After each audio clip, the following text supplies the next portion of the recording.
Galera, bora lá para o nosso pré-jogo. A gente vai olhar aqui a escalação, depois a gente vai ver a tabela, né? Como é que o Paysandu, claro, a gente vai projetar, sempre confiando no resultado positivo. Então a gente vai falar da escalação e depois a gente vai falar da tabela. Bem, quanto à escalação, né? Vai uma tarefa um pouco difícil. A gente sabe que tem muitas lesões, aí, né? O Paysandu está com muitas lesões, mas vamos ver as possibilidades sem cravar aqui qual a escalação necessariamente que o Luizinho vai fazer para esse jogo contra o Volta Redonda lá no Rio de Janeiro. O Paysandu que já está lá desde quinta-feira à noite, né?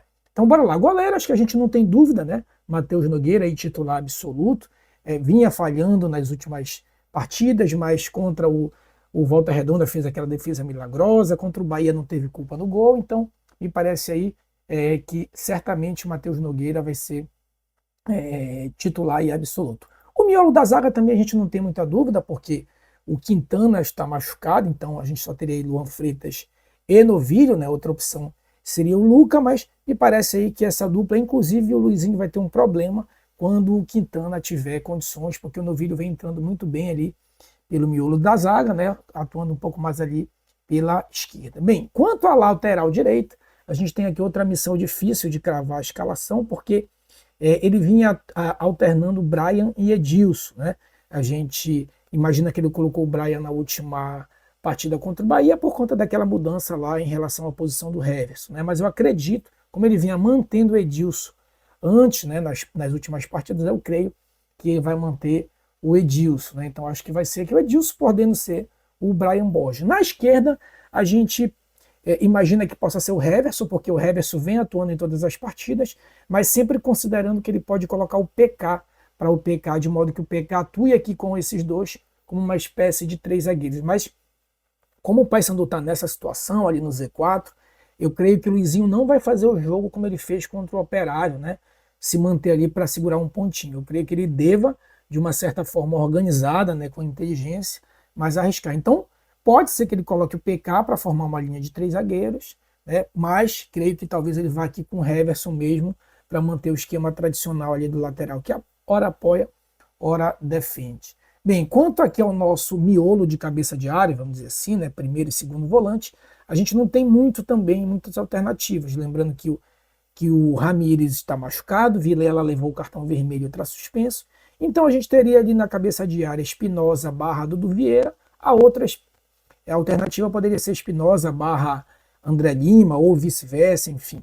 Basicamente seriam esses três volantes que poderiam fazer essa dupla volância aí do Paysandu. Eu creio que vai ser o Espinosa, porque o Espinosa tem muito mais característica aí de primeiro volante. E na segunda volância, muito embora o Dudu Vieira faça as duas também, como tem atuado ultimamente, o André Lima está voltando de lesão, pode ser que seja aí o Dudu Vieira. Quanto ao nosso organizador, né, ao nosso pensador que a gente não tem nesse elenco, ele vem colocando ultimamente, alternando, ora Vargas, ora Marlon. Né? Então ele tem muito apreço pelo Marlon, a gente vê que mesmo o Marlon jogando bem, ele só tira o Marlon no final. Então creio que aqui pode ser o Marlon ou o Vargas. Vou colocar aqui o Vargas porque ele vem colocando Vargas, na última partida ele entrou só no segundo tempo, então podendo ser aqui Vargas ou Marlon. Bem, por que eu creio que seja o Marlon, mas por que eu coloquei o Vargas? A gente vai já entender quando a gente for ali pela beirada direita, né? Então, vou começar aqui pelo lado esquerdo no ataque, porque creio que ele não vai tirar o Borace. O Borace, muito embora não esteja com a mesma performance do ano passado, mas vem jogando bem, então acho que ele vai manter o Borace, tá? E aí na direita que a gente tem a dúvida, né? Porque o nosso craque, o nosso único jogador diferenciado, o Rossi, está machucado, né? Então, por que eu não optei por colocar o Marlon aqui, pensando obviamente como Luizinho, né? Porque ele tem colocado o Marlon, muito embora o Marlon não seja aquele camisa 10 que flutua aqui no centro para distribuir a bola, ele tenta cair pelas beiradas, porque talvez o Luizinho coloque aqui no lugar do Rossi o Marlon, né? Já que ele não solta a mão do Marlon.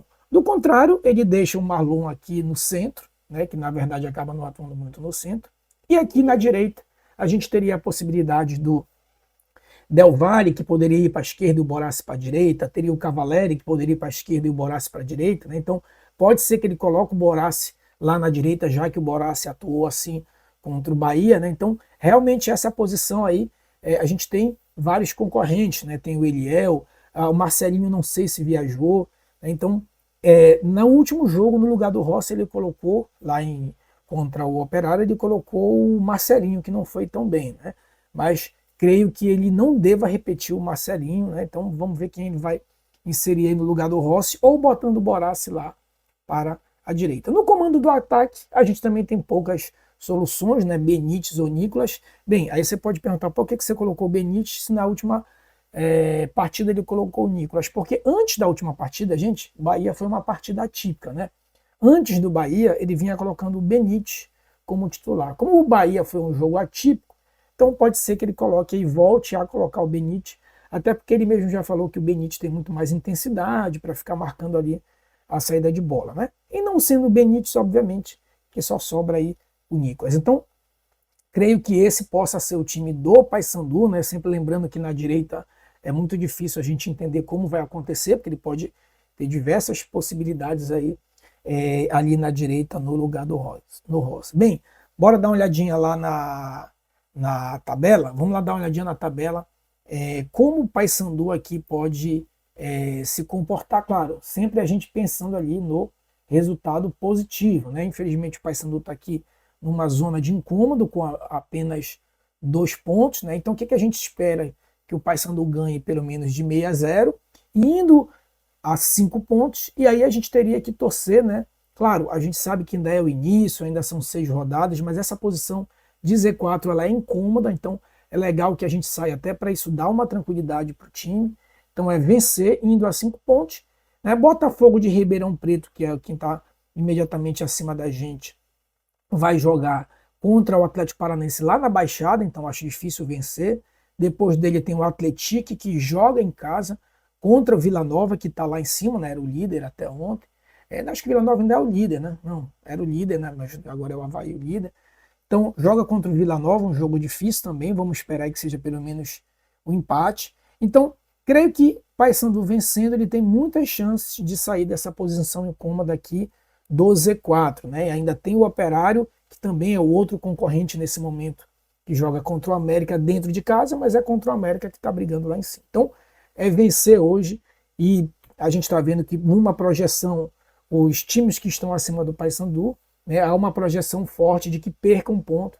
Então, para sair dessa zona de incômodo, para dar confiança para o time, apesar de que está no começo, né, também, ainda que traga um empate, não é o que a gente quer, mas ainda que traga um empate também, não é de todo ruim, porque a gente tem que lembrar que está no começo, né? Então, cada pontinho é importante. Tranquilo, meus amigos? Não se esqueçam, por favor, de se inscrever, curtir, comentar e compartilhar.